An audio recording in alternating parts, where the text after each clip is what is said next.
رمضان آ رہا ہے، لیکن کیا ہم وہی رمضان جی رہے ہیں جو اللہ ہم سے چاہتا ہے، یا پھر ہم بس کیلنڈر کا ایک مہینہ پورا کر رہے ہیں؟ رمضان آتا ہے، لیکن سوال یہ ہے کہ رمضان ہم پر گزرتا ہے یا ہم رمضان کو گزارتے ہیں؟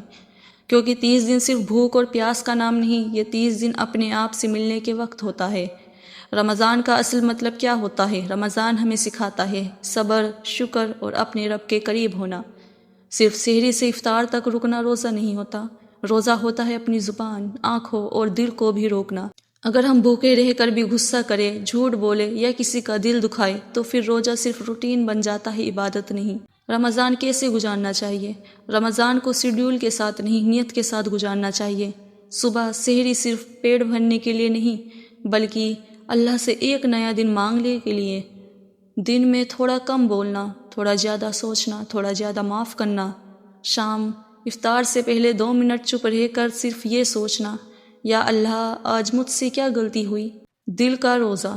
رمضان میں سب سے مشکل روزہ ہوتا ہے دل کا روزہ۔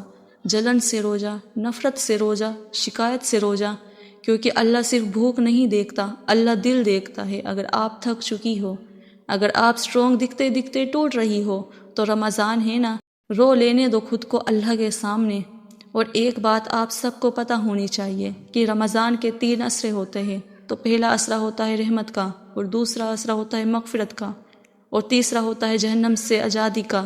تو ہمیں ان تینوں عصروں میں یہ دعا پڑھنی چاہیے۔ تینوں عصرے 10-10 دن کے ہوتے ہیں۔ تو پہلا عصرہ میں یہ دعا پڑھے، رب اغفر وارحم وانت خیر الراحمین۔ اس کا ترجمہ یہ ہے، اے میرے رب مجھے بخش دے، مجھ پر رحم فرما، تو سب سے بہتر رحم فرمانے والا ہے۔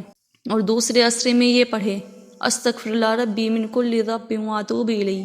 اس کا ترجمہ یہ ہے، میں اللہ سے تمام گناہوں کی معافی مانگتی ہوں جو میرے رب ہے، اور اسی کی طرح رجوع کرتی ہوں۔ اور تیسرے عصرے میں یہ دعا پڑھے، اللہم انک عفو تحب العفو فاعف عنا۔ اے اللہ تو معاف کرنے والا ہے، تو معافی کو پسند کرتا ہے، مجھے بھی معاف فرما دے۔ عورتوں کے لیے خاص بات، رمضان میں عورت گھر سنبھالتی ہے، بچے سنبھالتی ہے، سحری افطار سب کچھ دیکھتی ہے، لیکن اکثر خود کو بھول جاتی ہے۔ یاد رکھو، اگر آپ تھکی ہو تو اللہ آپ کی خاموش قربانی بھی لکھ رہا ہے۔ ہمیشہ نیت زندہ رہنی چاہیے۔ اللہ پرفیکٹ نہیں، سچا دل دیکھتا ہے۔ رمضان میں آخری دن جب رمضان جانے لگے تو صرف عید کے کپڑے نہ سوچو، بلکہ یہ سوچو رمضان کے بعد میں کون سی انسان بن کر نکلی۔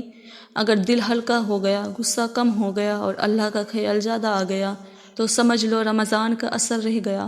رمضان صرف ایک مہمان ہے جو سال میں ایک بار آتا ہے، پتہ نہیں اگلا رمضان ہم دیکھیں گے بھی یا نہیں۔ اس لیے اس رمضان کو گزرنے مت دو، اس کو اپنی زندگی بدلنے دو۔